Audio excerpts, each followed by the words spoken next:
Guys, we're back with another movie review, and today I'm going to be reviewing the movie Saw. Okay, now, that voice break. Saw is a horror film, right? It's probably one of the best horror films in years. It came out in 2004. James Wan directed it. It was incredible. It just was, and it gave a new sense to the meaning gore, right? The film had lots of guts, it had lots of gore, it had lots of traps. But mainly, it told us about teamwork, right? It told us about teamwork. The main protagonists in this film are Dr. Lawrence and Adam.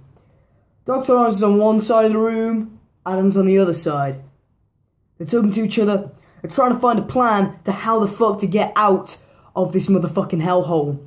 One of them can get out, the other can't. Dr. Lawrence has a saw, he's trying the trap, because he's got a thing bounding on his leg, and he's trying to cut through it, but he can't.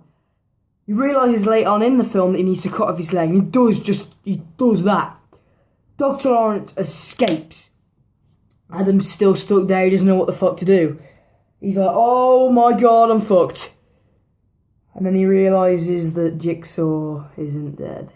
The guy wakes up and he's like, bitch, game over. And he locks Adam in the fucking room. Then the film ends, Adam is trapped in there forever. Now that for me is probably one of the most twisted endings in a horror film in years.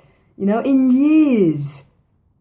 I love the Saw franchise. It gave a new meaning to the word incredible, because it just was a big bang, punch in the face to anything that was bad, about horror films. You have the normal slashes, he's trying to kill me, cut off neck, This revolved around teamwork, it revolved around skills, and it was like a game show almost. Like Jigsaw wasn't actually killing anyone, he was just setting up really, really death-defying traps and letting other people decide their own fate, which is fucking incredible.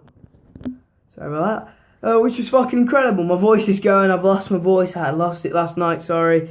But yeah, it was incredible. The fact, they were like contestants, the guys in the film. There was a lot of traps in this film. My favourite has to be the flammable jelly. The flammable jelly. Basically, this guy's in the nude, and he has a torch, and he's got all flammable stuff on him, and he needs to put the torch to like the wall to see what the code is to get out of the room, but obviously, he puts it on himself, and woof, he goes up in flames. Saw, for me, is a refreshing film. If you're going to sit down, and you're going to watch a horror film with your sister, your brother, your friends, your boyfriend, your girlfriend, your dad, your mom, your auntie, your granddad, your nan, anybody that likes horror films has to like Saw. They've made multiple sequels of Saw. I think they've made about 7 or 8. I've only watched the first 2, so please don't get my ragtails, I'm going to watch them all. Incredible, like you cannot beat a good Saw film. Another thing that was the only bad things about this film was the acting. The acting in some parts was very limited.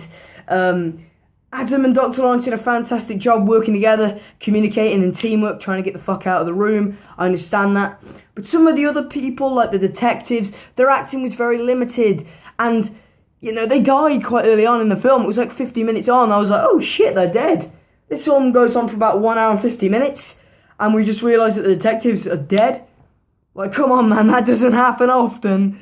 But yeah, I was just sitting there and I was going, this is good. This is what I want to see. Yeah, I mean, I'm a fan of people just getting blown the fuck up and killed. And this is what Saw brings. And it's just an exciting job. And you know when you have, like, in the other Saws, in Saw 2, they have, like, loads of people that really I didn't care about and wanted to die from the really beginning. That happens.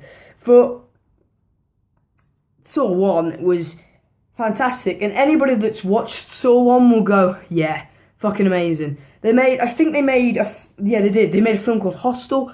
Apparently it's something like Saw. Please tell me if I'm wrong about that though, because I'm not 100% about that. But fantastic. I was sitting there watching Saw the other day, like the first Saw, and I was going, this is fucking awesome. Jigsaw is a mastermind, right? He is a mastermind. He does it off his own back. He realises that he isn't actually committing a crime. He's setting this all up. He isn't actually killing anyone. You know, he's putting their lives in their own hands. You know, Amanda had a fucking bear trap on her head and going, oh! You know, she had to get out of it. She did, right? Amanda got out of the bear trap. Fantastic to her. We see her in Saw 2. I don't know if she's in Saw 3 or not. But I was sitting there and I was watching this and I was going, this is really clever how they've done this film. Because, you know, you have Adam and you have Dr. Lawrence on the one side. You have Adam and Dr. Lawrence on, you know, two other sides, basically. And then, fuck Nugget, right? You just have, boom, I think it's Jigsaw that's in the middle. And he just gets up on the end and he just locks Adam in the fucking room. I was going, holy shit! I didn't expect it to happen. But let's get into the ratings bit because I'm yabbling a bit. This film was incredible. I'd give it a solid 8.5. The same rating as The Revenant. I don't know what I gave Creed. I think I gave it an 8.3. But yeah, if you guys want to see more classic reviews like The Green Mile, The Shawshank Redemption, Lord of the Rings, Hobbit, stuff like that, you know, if you want me to review them, I'll continue to do my new movie reviews. Leave a like. But anyway, guys, thank you for watching and see ya.